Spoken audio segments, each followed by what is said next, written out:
Okay, so picture this. Over 1.7 million baptisms and 150,000 new churches started, all in one, like, really densely populated part of Asia. Yeah. It's staggering, right? The sheer speed and scale. It really is. And what's fascinating is that this wasn't, some top-down mega organization thing. It was driven by something called Training for Trainers, T4T. T4T, okay. Yeah. Training for trainers, so the name kind of gives it away. Exactly. The Yeah. core idea, it's pretty radical in a way. Mm. As soon as someone believes, they're basically seen as someone who needs to be training others right away. Wow, okay. So not just a follower, but a potential trainer from day one. That definitely flips the usual script. It does. It really shifts the focus. Yeah. So for this deep dive, we want to unpack that. What were the key strategies, the principles behind T4T that led to this, explosion of growth? We're going to look at the actual methods they used. Right. And the big goal, the main thing is multiplication, isn't it? It's not just adding individuals. It's multiplying generations of trainers, generations of churches. Precisely. They talk about aiming for at least 4 generations deep and then keeping it going. It's built for exponential, self-replicating growth from the very start. That focus on multiplication, it sets it apart. Completely. It's about equipping people so that they can equip others, who then equip others. That's the engine. And underpinning this seems to be what they call the twofold call. Can you explain that? Sure. It comes from the Gospel of Mark. Mhm. The idea is that right from the start, new disciples learn they need to do 2 things. Follow Jesus personally, obviously, but also actively fish for men. Reach out to others. So it's baked in from the beginning. It's not an advanced stage thing. Not at all. The outward focus is immediate. It's part of what it means to be a disciple in this model. Which leads to this very direct way they look at people. They categorize them as either lost or saved. It's a simple framework, yeah. Mm. But it creates a really clear path for action. Right. If someone's considered lost, the instruction is witness to them. Share your faith. If they're saved, you offer them training immediately. It compresses that timeline, between someone saying yes to faith and then actively sharing it and training others. It's very rapid. Okay, but how do they find people who are even open to listening? Is there a specific strategy for that? Yeah, there is. They call it the PPP strategy. Presence, power, proclamation. It's about finding what they term persons of peace, spiritually receptive people. PPP. Okay, break that down for us. Presence. Presence is about just genuinely being there for people, lovingly showing God's care through your actions, your relationships, being a positive presence. Got it. Power involves prayer, specifically praying for God to show up, maybe through answered prayer or helping meet a need, something tangible that demonstrates God's love and power. Miraculous revelation, they might say. Okay. And proclamation. That's the direct part. Clearly sharing the core gospel message, the good news, the hope, and giving people a clear chance to respond. An invitation. So it's quite intentional. And the evangelism itself sounds pretty direct, too. Contact 5 people a week, share the gospel broadly, get straight to the point. Yeah, the emphasis is on sowing the message widely and clearly, helping people understand their need first, their lostness, as they put it, and then presenting the solution, the gospel message. It's focused. Still beating around the bush, then. Pretty much. The idea is clarity and giving people the opportunity. And then almost instantly after someone decides to follow, the focus shifts hard to training. Filling schedules with training groups seems like a top priority. It absolutely is. Becoming a trainer isn't something you maybe do down the line.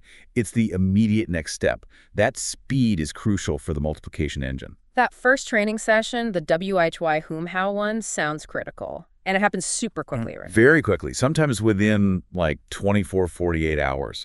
The timing is key because it harnesses that initial excitement and passion. Okay, so WHY whom how. What happens there? So the why is about casting vision, explaining, God saved you for a purpose. And a big part of that is to reach the people closest to you, your household, your network, your oikos, they call it. Oikos, like your sphere of influence, family, friends, colleagues. Exactly. Then the whom is practical, making a list of those people, names, and committing to pray for them specifically. Okay, makes sense. And the how. The how is giving them the tools right away.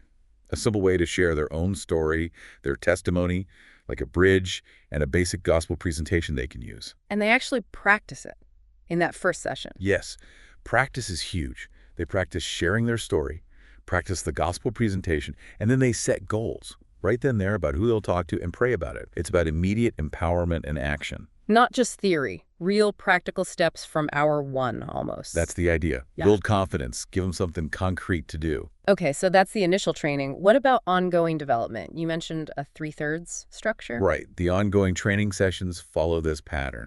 The first third is looking back. Looking back, what does that involve? It's about checking in. How did the goals go from last week? Involves evaluation, but also celebration, celebrating any steps of obedience, any successes, encouragement, pastoral care, dealing with issues. Sort of nurturing that new faith. Exactly. And accountability, but loving accountability. Plus Yeah. casting vision again, reminding them of the bigger picture, showing how God is working through them. Okay, that's the first third. Then the second third is looking up. Looking up is the new learning piece. This is typically done through inductive Bible study. They use a simple method called SOS. SOS. Yeah, it stands for say, obey, share. So they look at a passage of Scripture. First, what does it say? What's the main point here, in your own words? Okay. Second, what should we obey based on this? What's Right. the action step for our lives this week? Right, application. And third, who can we share this with? Who in our network needs to hear this particular truth or lesson? The goal isn't deep theology, but enough understanding for obedience and passing it on. Simple, memorable, actionable. Okay. And the final third. The final third is looking ahead. This is all about preparing for the coming week. So they'll practice the new lesson they just learned, the one they'll be teaching others. Practice again seems really important. Crucial. Then they set specific goals for evangelism, for discipleship, for training others, maybe even starting a new group. And finally, they pray for each other, specifically for those goals. It closes the loop. Learn, prepare, go do. It's a very active cycle. Learn it, practice it, plan to do it, pray about it, go do it, then report back. Exactly. That cycle is designed to keep the momentum going and ensure learning always leads to action and reproduction. Now, you mentioned earlier some elements are absolutely critical for making this multiplication actually happen. What are those core ingredients? Yeah, the source highlights a few things as non-negotiable for reproduction. That loving accountability we talked about, actually following up on goals, consistently casting the vision, the why, practicing the lesson they need to teach, and setting those specific goals with prayer. So if time is tight in a session, those are the things you don't cut. That's the advice. Better to cut down on the amount of new Bible content than to skip the practice, the goal setting, the accountability, the vision casting. Those are the parts that directly fuel multiplication. Which relates to this warning they give about the Bible study trap. What's that? Right. It's the danger of a group just becoming, well, a regular Bible study. You might have great discussion, learn a lot, really enjoy the fellowship. Sounds good so far. But if you neglect those key reproductive elements, the accountability for outreach, the practice, the goal setting for multiplication, then it just stops there. Yeah. It doesn't multiply. It becomes a closed circle rather than an expanding one. Ah, I see. It loses that outward reproductive engine. That's a really key distinction. It underlines the intentionality. T4T isn't just about personal growth. It's designed to equip people to start new groups and train new trainers.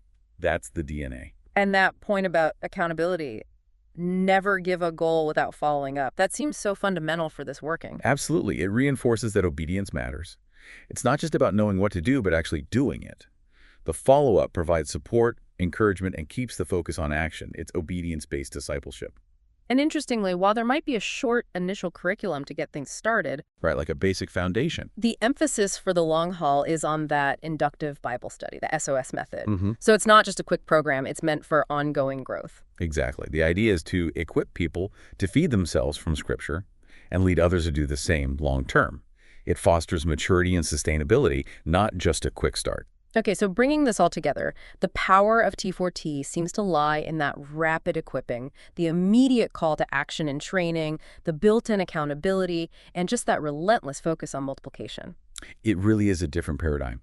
Taking new believers and almost immediately empowering them and expecting them to be part of reaching others and training others, it has clearly had a massive impact. It makes you think, doesn't it, how principles like that, clear expectations, immediate empowerment, built-in accountability, equipping people to equip others, how could those apply elsewhere? That's a great question.